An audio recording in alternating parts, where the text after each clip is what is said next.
Do you guys remember this video of the Cybertruck crash test that Tesla released on April 1st, where the impact was imminent at any second and you're on the edge of your seat the entire time waiting for it to happen, but it never actually happens? Well, we finally got to see those results during the Cybertruck delivery event, and I must admit, it looks absolutely horrifying, but probably not for the reasons you're thinking. There's been a massive amount of criticism of these crash tests by internet who say that the Cybertruck is extremely poorly designed and dangerous, and not only dangerous for the people on the receiving end of it, but for the occupants inside as well. I mean, the truck was only going 35 miles an hour during this test, and look how much force is being inflicted on the passengers.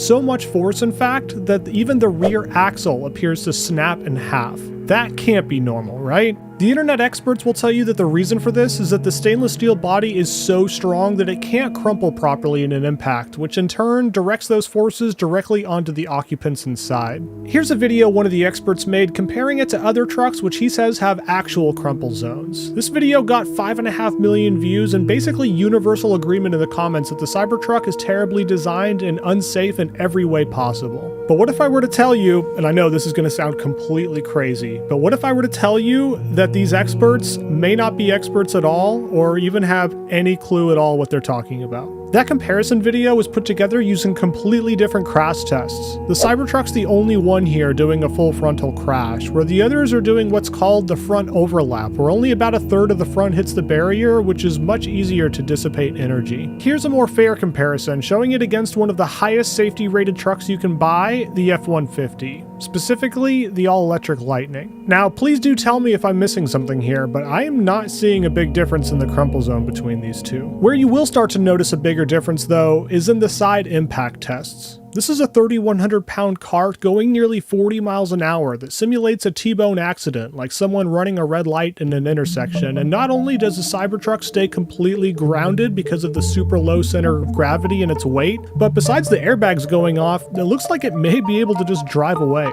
And here's that same test on the F-150.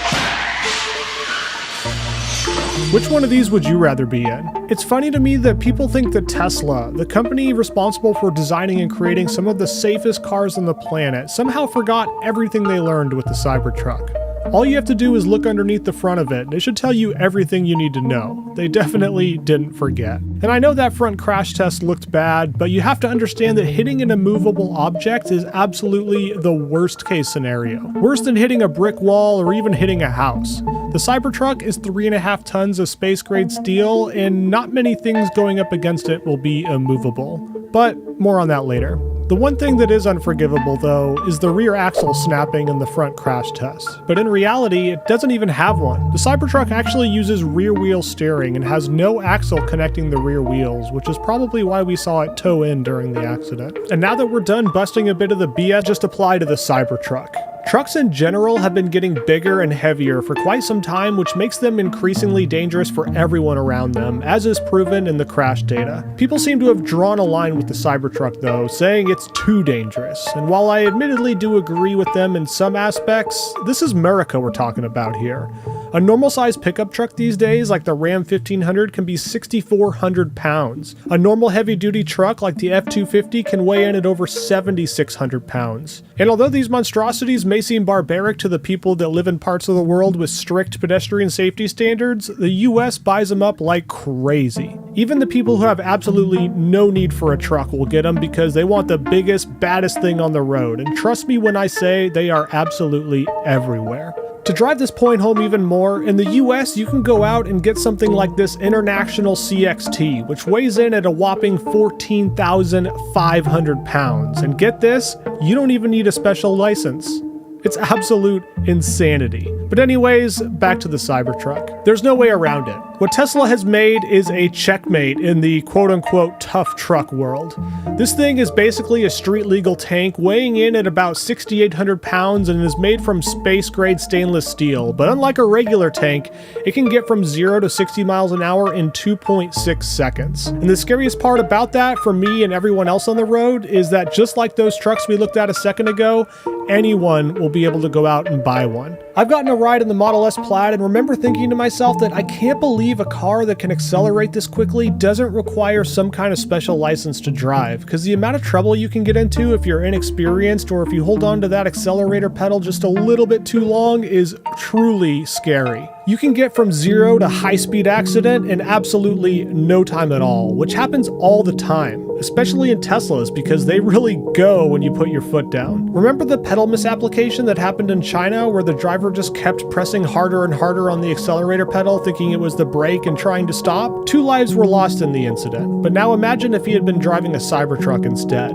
A scary thought indeed, and incidents like this one are a lot more common than you might think. A study done by the NHTSA estimated that approximately 16,000 crashes like this take place due to pedal misapplications every year in the US. That's 44 per day. A pedal misapplication in a Cybertruck is a horrifying thought.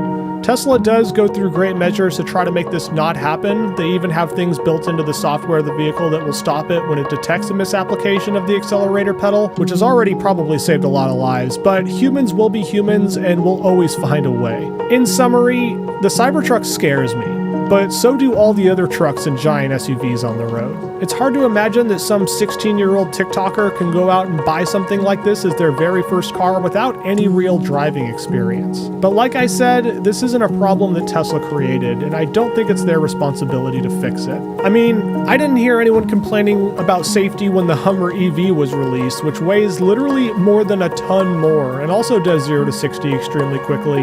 At least not the same way they're complaining about the Cybertruck. But anyways, I think I'm gonna end my rant here.